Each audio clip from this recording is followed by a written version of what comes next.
세상을 살아가는 동안에 나의 힘을 의지할 수 없으니 기도하고 낙심하지 말 것은 주께서 참 소망이 되심이라. 주의 길을 걸어가는 동안에 세상의 것 의지할 수 없으니 감사하고 낙심하지 말 것은 주께서 참 기쁨이 되심이라. 하나님의 꿈이 나의 비전이 되고 예수님의 성품이 나의 인격이 되고 성령님의 권능이 나의 능력이 되길 원하고 바라고 기도합니다. 하나님의 꿈이 나의 비전이 되고 예수님의 성품이 나의 인격이 되고 성령님의 권능이 나의 능력이 되길 원하고 바라고 기도합니다.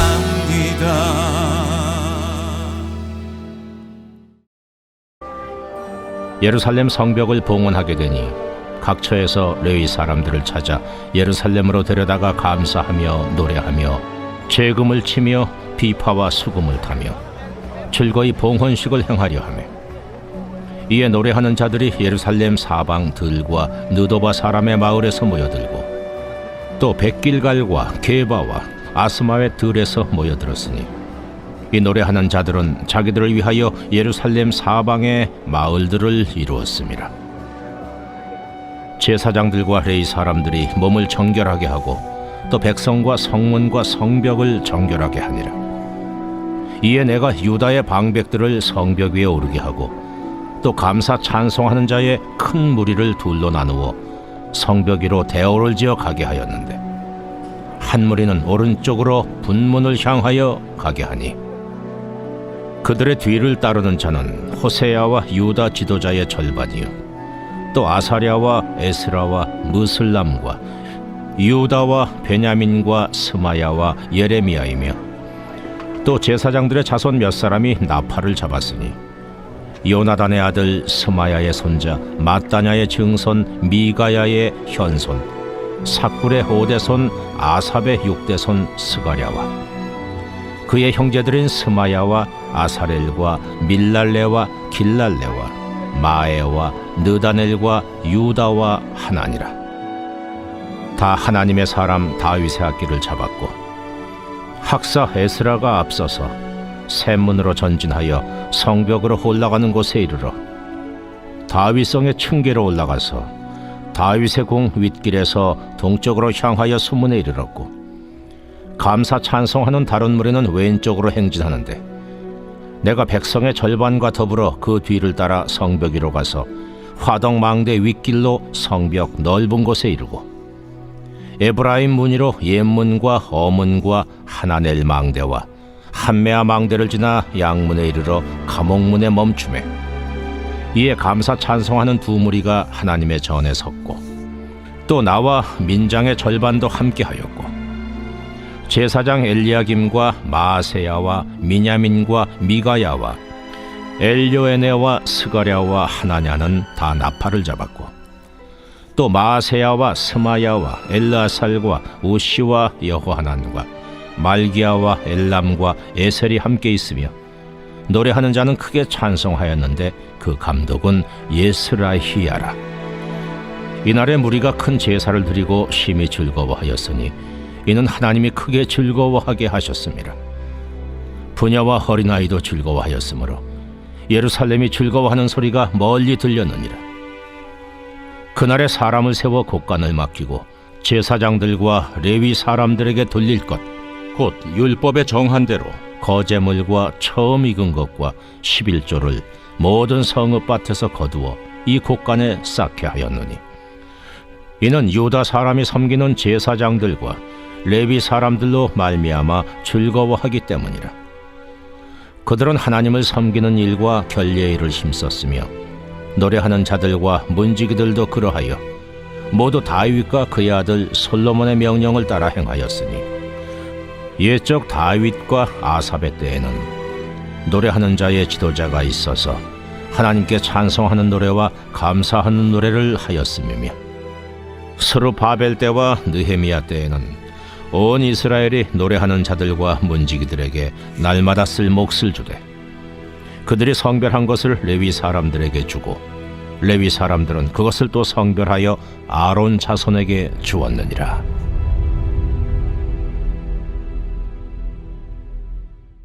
오늘도 말씀 앞에 나오신 성도님들을 사랑하고 축복합니다.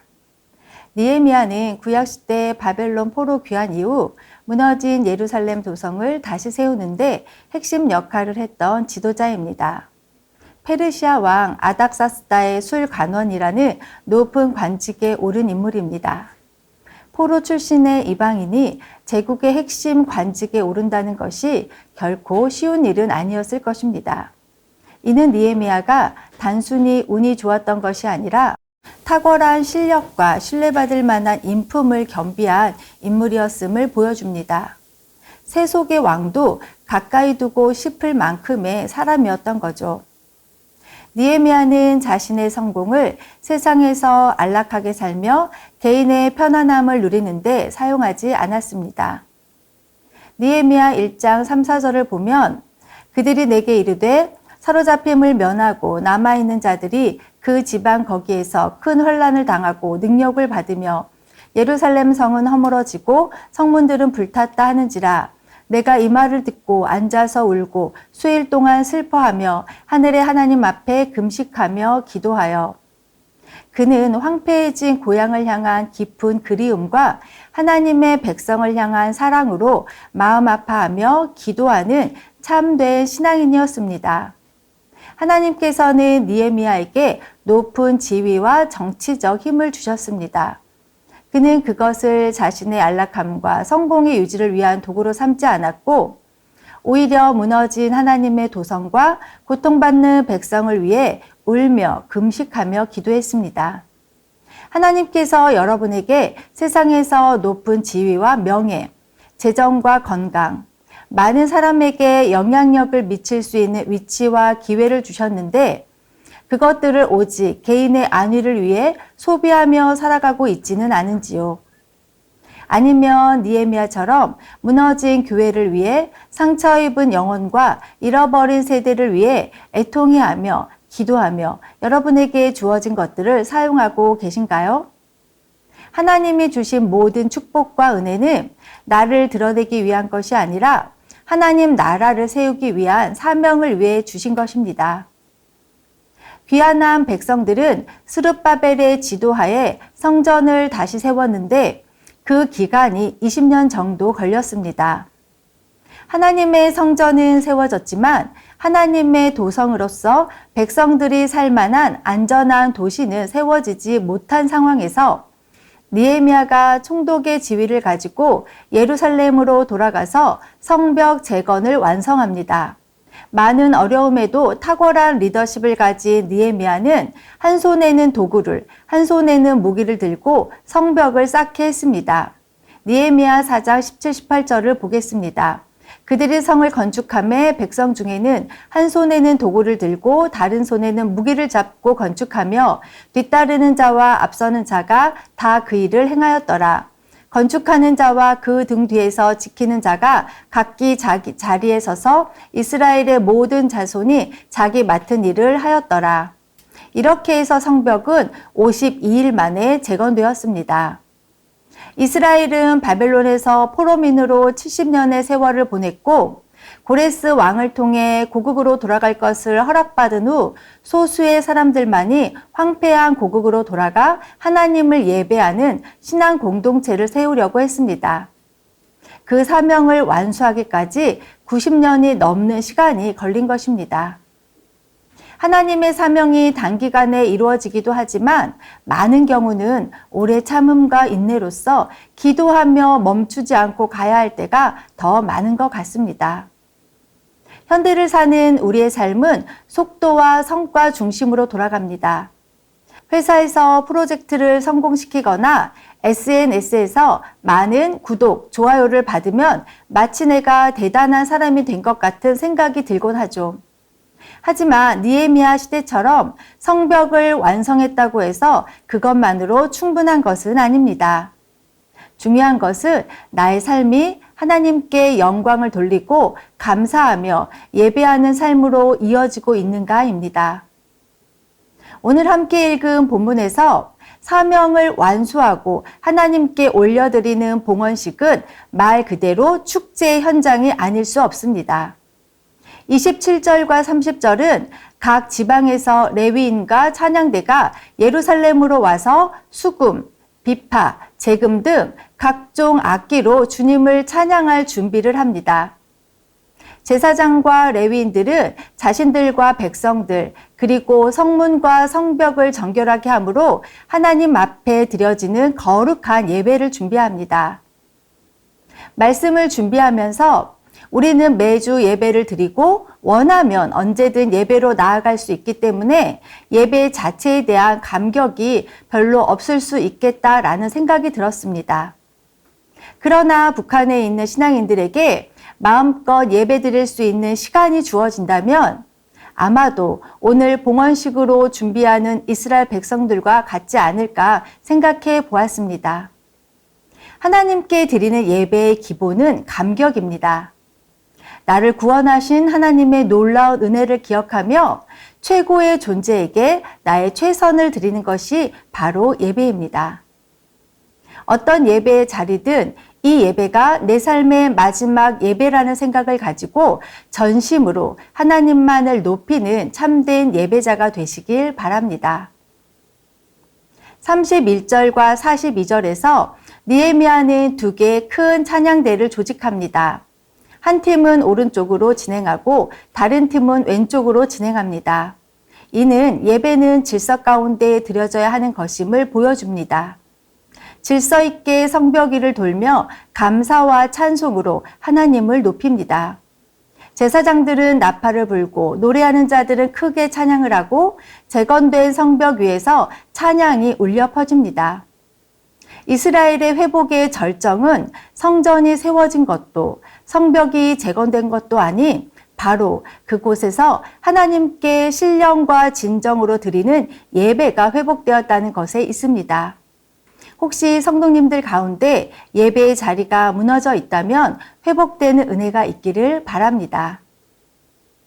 43절을 보겠습니다. 이날에 무리가 큰 제사를 드리고 심히 즐거워하였으니 이는 하나님이 크게 즐거워하셨습니다. 부녀와 어린아이도 즐거워하였으므로 예루살렘이 즐거워하는 소리가 멀리 들렸느니라. 백성들이 드린 제사를 통해 하나님이 크게 즐거워하셨습니다. 어깨춤을 추시며 얼쑤 추임새를 넣으시며 기쁨으로 예배를 받으시는 하나님을 상상해 보았습니다. 우리가 참된 예배를 드릴 때 하나님은 기뻐하시며 즐거워하십니다. 우리도 하나님을 만나고 은혜의 예배를 드릴 때 기쁨과 감사가 충만함을 경험합니다. 왜냐하면 이것이 하나님이 저와 여러분을 지으신 이유이기 때문입니다. 이 백성은 내가 나를 위하여 지었나니 나를 찬송하게 하려 함이니라 라고 이사야 43장 21절에서 말씀하셨습니다. 44절을 보겠습니다. 그날에 사람을 세워 곳간을 맡기고 제사장들과 레위 사람들에게 돌릴 것, 곧 율법에 정한 대로 거제물과 처음 익은 것과 11조를 모든 성읍밭에서 거두어 이 곳간에 쌓게 하였노니 이는 유다 사람이 섬기는 제사장들과 레위 사람들로 말미암아 즐거워하기 때문이라. 제사장들과 레위인들이 율법에 따라 거제물과 11조를 받았다는 것은 하나님께서 맡기신 사명을 감당하도록 공동체가 그들의 생계를 책임지고 있음을 보여줍니다. 이는 매우 중요한 의미를 갖습니다. 이스라엘이 과거에 망하게 된 이유는 백성들이 제사장과 레위인들의 생계를 돌보지 않자 그들은 성전과 제사를 온전히 돌볼 수 없었고 말씀을 가르치지 못했습니다.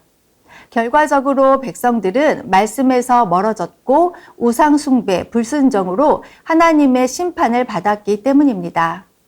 하지만 이제 예배가 회복되고 하나님의 말씀이 들려지자 제사장과 레위인들이 맡은 사명을 감당하므로 이것으로 인해 백성들이 참된 기쁨을 경험하게 되었습니다. 공동체가 서로 책임지고 하나님의 일을 섬길 때 예배와 말씀의 회복이 가능하며 그 결과 하나님께서 기뻐하시고 백성들도 기쁨을 누리게 되는 것입니다. 45절과 46절을 보겠습니다. 그들은 하나님을 섬기는 일과 결례의 일을 힘썼으며 노래하는 자들과 문지기들도 그러하여 모두 다윗과 그의 아들 솔로몬의 명령을 따라 행하였으니 옛적에 다윗과 아삽의 때에는 노래하는 자의 지도자가 있어서 하나님께 찬송하는 노래와 감사하는 노래를 하였음이며 하나님이 추억하고 회복하고 싶으신 예배는 광야에서 드려진 예배가 아니라 솔로몬 성전에서 드려졌던 화려한 예배가 아니라 다윗이 장막에서 드렸던 예배라는 것을 알 수 있습니다. 아모스 9장 11절에 그날에 내가 다윗의 무너진 장막을 다시 세우며 그 허물어진 것을 다시 지어 일으키리니 그 남은 자가 이를 차지하고 나 여호와의 이름으로 불리리라. 하나님은 느헤미야를 통해 성벽을 재건하게 하시고 레위인과 제사장을 통해 질서 있는 예배를 세우셔서 아모스 선지자가 예언했던 무너진 다윗의 장막을 회복하고 백성들을 통해 예배 공동체를 다시 세우신다는 약속을 실현하신 것입니다. 궁극적으로 예배의 회복은 예수 그리스도를 통해 성취되었습니다. 우리가 무엇을 이루었는지, 무엇을 소유했는지가 여러분을 규정하도록 해서는 안 됩니다. 우리의 삶에서 가장 중요한 것은 내가 참된 예배자로 살고 있는가입니다. 아버지께 참되게 예배하는 자들은 영과 진리로 예배할 때가 온다 이렇게 말씀하고 있습니다. 곧 이때라 아버지께서는 자기에게 이렇게 예배하는 자들을 찾으시느니라 라고 요한복음 4장 25절에서 말씀하셨습니다. 오늘 내가 드릴 감사와 찬양은 무엇인지, 내가 드리는 예배가 하나님이 찾으시는 예배인지 잠시 생각해 보셨으면 합니다. 사랑하는 성도 여러분, 오늘 하루 하나님께 감사와 찬양을 드리며 시작하셨으면 좋겠습니다. 그리고 우리가 살아가는 삶의 자리인 가정에서, 직장에서, 지역사회에서, 교회에서 함께 감사하고 찬양하는 공동체를 세우는 하루의 삶이 되시기를 바랍니다. 하나님을 찬양하고 높이는 것이 우리에게 하루의 삶이 허락된 이유이기 때문입니다. 기도 제목 읽고 기도하겠습니다. 주님, 우리에게 주신 재능과 물질, 힘을 하나님의 나라와 무너진 공동체를 세우는데 사용하게 하소서. 아멘. 주님, 우리에게 주어진 오늘 하루를 세상 속에서도 참된 예배자로 살게 하시고 만나는 모든 사람에게 구원의 감격을 전하는 복된 삶이 되게 하소서. 아멘. 이번 주 금요 비전 기도회에서 말씀을 전하시는 김관성 목사님에게 성령의 충만함을 주시고 목사님의 말씀을 통해 은혜 받고 부르짖어 기도함으로 개인의 변화, 가정의 변화, 교회의 변화를 경험하게 하소서. 아멘.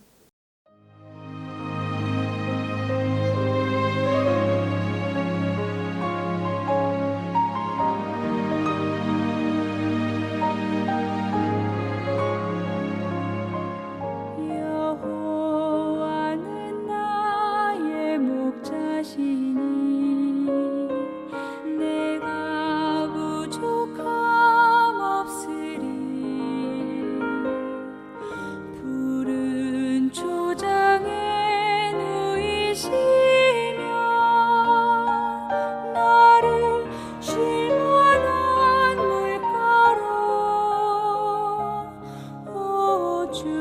주옵소서.